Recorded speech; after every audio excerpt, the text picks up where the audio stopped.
Hey everybody, Josh Peck here. We got another update that kind of goes in line with what we were talking about yesterday. Again, if you missed yesterday's, totally fine. You'll understand this one just fine. This isn't like part two or anything.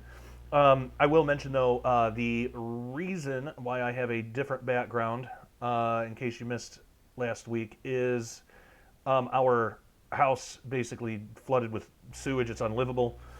They're trying to find it's some problem with the septic tank, and they're trying to find out. It's the house that we just bought. We got to enjoy it for about 3 weeks. We just got everything unpacked the weekend before this happened, and we've had to evacuate.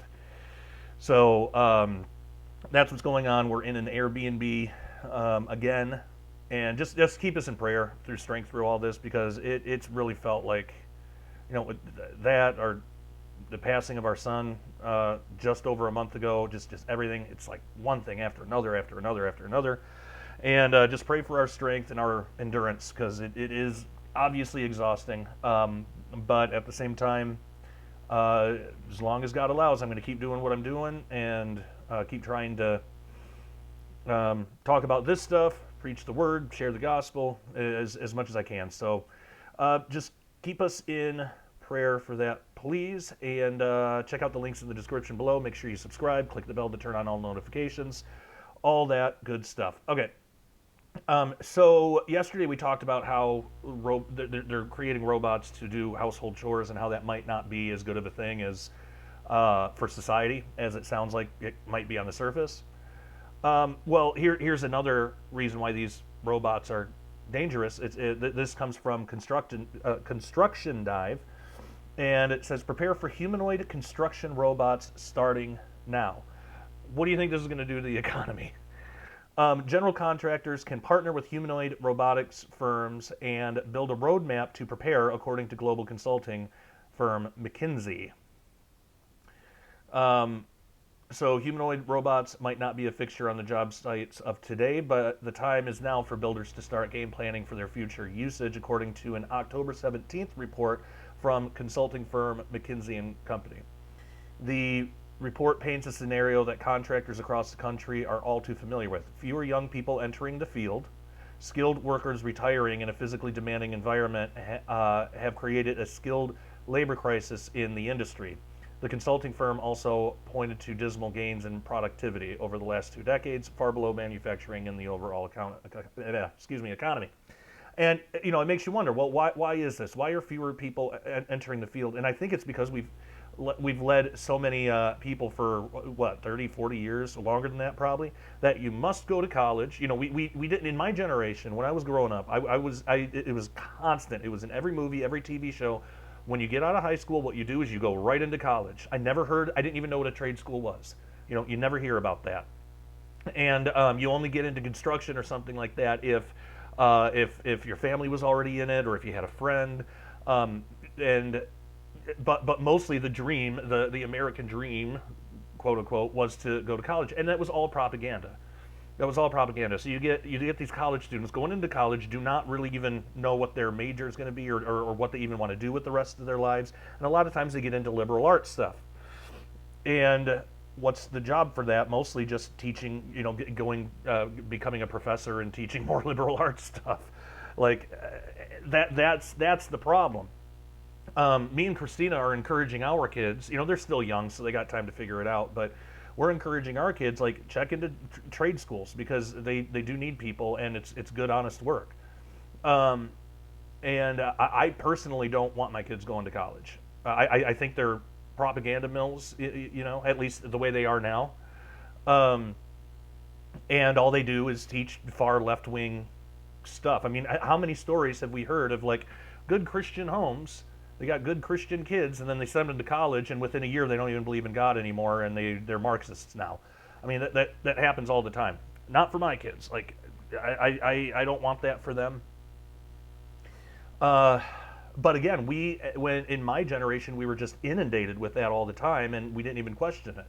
We just thought, oh yeah, that's what you do. You go to college. So that's really the problem. That's why there's not as many young people. And I don't think the solution is, well, let's replace the young people then with robots. Because you can make a robot that can really do anything. You can make a robot that can teach classes. there's a lot of AI teaching tools now that exist. Um, so it's like what is what and so it says here in response, McKinsey claims humanoid robots might be the answer. That's not the answer. That's gonna further. It's gonna make the problem worse. It's gonna further degrade the economy. You're gonna have even less people. Now people have to compete with robots. And a robot or an AI system is going to be far more accurate than what humans can be because we have human error. We mess up. And the more this technology progresses, just the better and more sophisticated it's going to get. And it could get to the point where robots can do things better than humans can. And in some areas, that's already the case. Not in all. There's a lot of areas where AI is atrocious and it's terrible and it doesn't do what it's supposed to do, but not in every case. So, yeah, the story or the report continues. To start, contractors should begin to figure out where humanoid robots could fill in the gaps and aid their businesses the most, either by closing productivity gaps, reducing hazardous risks, and supporting large-scale infrastructure construction, per the report. Um, another thing that factors into this is all the illegal immigration, because young Americans that are entering the workforce now have to compete not only with some AI systems, but also with illegal immigrants illegals who are willing to do the same work for less money, which is basically slave wages, and it's evil and wrong and shouldn't be happening. Um, Legal immigrants, that's fine, but illegals, not so much. It's destroying the economy on all these different in all these different ways. So I've been trying to tell my kids, try to find something that it would be very difficult for an AI system or a robot to do. Of course, I work in ministry, and to truly teach. I mean, yeah, you can have an AI system teach the Bible, but it's coming from a soulless, like there's no spirit in that. There's no like Holy Spirit activity in that in that kind of scenario. Uh, but there are a lot of people that will go online and they will go to AI pastors and stuff like that. So I don't know. I think time's growing short, and with the way things are going, I can't imagine it lasting too much longer like this before something gives or we get raptured or something.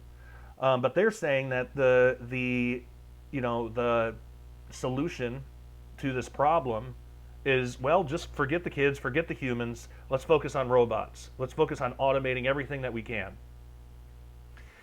Current deployments focus on repetitive, moderately complex tasks in low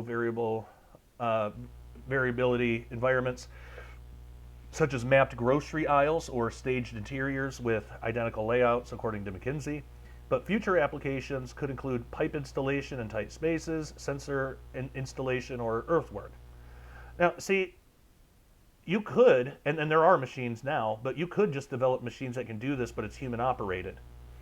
The problem is when the machine replaces the human operator and operates itself. Because then what do you need people for? How are people going to get paid? How are they going to pay their bills? And again, that's just going to trash the economy. Um, and it kind of speaks to what we were talking about yesterday with just the idea that a lot of people are becoming more and more lazy. This is easier. Robots are easier. AI is easier. But has that ever been good for human development, for humanity? Just the way that we are built. Because when we read this in the Bible, because of the curse, because we sinned against God, we now have to, or we should, we're in some way, we're supposed to be able to, we have to work for our food. We have to work for that kind of stuff. We have to, and it's good to work. Um, it's a good thing. For a man, it's good to work and take care of your family, and that's a healthy thing that I believe men need. Um, when you go too long without that, I don't know about you, but I get in like a depression. Like if I have to take too much time off, and I've had to, like especially recently, um, I I get thrown into a depression, and I don't operate very well. Like I have to be able to work. It's just how we're built. And we see that in a lot of people nowadays who don't need to do as much because of all this automation, and they do get thrown into anxiety and depression and stuff. I mean, all of that stuff is on the rise exponentially, and they don't realize what the actual problem is. It was funny. I remember there was a video of President Trump saying, "Hey, you know what the cure to depression is? Work like crazy." He didn't word it like that, but he's like, it's just basically work and work and work. Like, get something done, work. And that's true. There is a truth to that, I should say. That's not like, and he's hyperbolic. He didn't mean that that's the ultimate cure to every depression, but by and large, in just speaking in generalities, a lot of people's depression can at least be helped by something like that if they're able to do so. But a lot of people say, well, my anxiety prevents it, or my depression prevents it. So they're in this cycle. Like, the lack of work is in many cases, not all, causing depression and anxiety, but then their depression and anxiety causes them to not work, and they're just in this horrible cycle. And it's not good. It's not healthy for anybody. And the solution isn't robots. I mean, yeah, you can get stuff made with them, but that's not going to help society at all. And ultimately, it's not going to help the economy either. So what do we do? I mean, because this stuff is advancing no matter what. It's advancing. It's here. It's going to continue. So what's the solution? And I think ultimately it just always goes back to getting out there, getting people saved, spreading the gospel, allowing the Holy Spirit to convict their spirits. Like, because he will. God will convict us when we're doing something wrong. You just start getting that feeling, and you just know. And that's the solution to everything. That's the solution to political problems. That's the solution to everything. We need people to we need to get out there, spread the gospel, get people saved, introduce people to Jesus, and have them start their relationship with Jesus. And they will, over time, if they're serious and they stick with it, then they will over time become more productive, become less lazy. They will fall more into things that we as humans are built to do. Like, God will guide and direct them if they continue to allow Him to do so, and they don't ignore the convictions. Like, you never want to do that. We're all sinful human beings. We all sin. We all make mistakes. So there are times where we do feel conviction, and we need to not learn to ignore that. We don't want our conscience to be seared, and a lot of people are unfortunately in that situation. But I want to know what you think. Let me know in the comments. Make sure you subscribe, click the bell to turn on all notifications. Go to dailyrenegade.com and get a membership if you want early access to all this stuff, plus full videos of everything that I do. You can also go to joshpeck.substack.com for the podcast and official online blog of Daily Renegade. Best thing to do is just get both of them, best of both worlds. And again, please keep us in prayer. It's obviously really difficult to work out of Airbnbs, and especially because the Airbnb that we got, it was the only one that's like pet friendly in our area, in our price range, and it was the only one we could find, and apparently they're not done working on it. So I'm having to kind of try to schedule this out. It's like a new house, so I'm trying to schedule out doing these with when they need to work on the house. I guess they put it up. They put it up on Airbnb a little early, thinking that they had more time, but we needed it, so we got it right away, and they were kind of surprised that it didn't take that long to have somebody get the house for a month. So, which is fine. I'm grateful that we have it. I'm not at all complaining about that. Actually, the owner of this house seems really cool. He's a Christian too, so that's great. I love living in Oklahoma, by the way. Like the plumbers that we got for the house, they're both Christian. They're doing everything they can to help us out. They're great. So big shout out to all of them. But so I'm not complaining about it, but it is challenging. It does make it difficult because I obviously I can't really do this if there's a bunch of work going on and people are coming in and out of rooms and having to do stuff with the house. So anyway, so the whole situation, I have moments where it's taking a toll, and it's kind of getting to me. So just keep me in prayer for strength, and I'd really appreciate that. Same for Christina, same for our kids. They really want to be home. We all love the house that we were able to buy, and we only got to enjoy it for about 3 weeks before this happened. The kids are devastated because before this, for those of you who don't know, before this we had to live in and out of Airbnbs for about 2 or 3 months because our previous house had a mold issue because of a pipe leak. It's just been one after another after another. Then while we were doing the Airbnb thing, while we were going through all that, we were going through cancer treatment with our son Nathan, and while we were doing the Airbnb thing, he passed away, and that was a little over a month ago. So because that was such a horrible thing that happened, especially with our kids, it's just really like the Airbnb, having to live in Airbnbs is kind of, I hate this word, but it's kind of triggering for them. I hate that word because of what it's been turned into in our society today. It's been turned into like any little thing is triggering. But it really, really has been. And we're grateful that God's given us a place so we still have a roof over our head, but none of us want to be here. We want to be at home. But anyway, so yeah, just really appreciate the prayers. I put up a post on it on Facebook and on X. You can find me on Facebook. I can't accept any more friend requests because of the limit, but you can follow me on Facebook. And then on X, please follow me there too. I believe my X account is just at JP Disclosure. I should be easy to find. I put up a post on there. And I've been posting my videos on X as well. I'm trying to get involved in some of these other platforms as much as I can. But anyway, all right. Well, we'll call it there. Thank you so much for everything. And yeah, let me know what you think about this story and just the AI takeover in general. Okay, take care. God bless.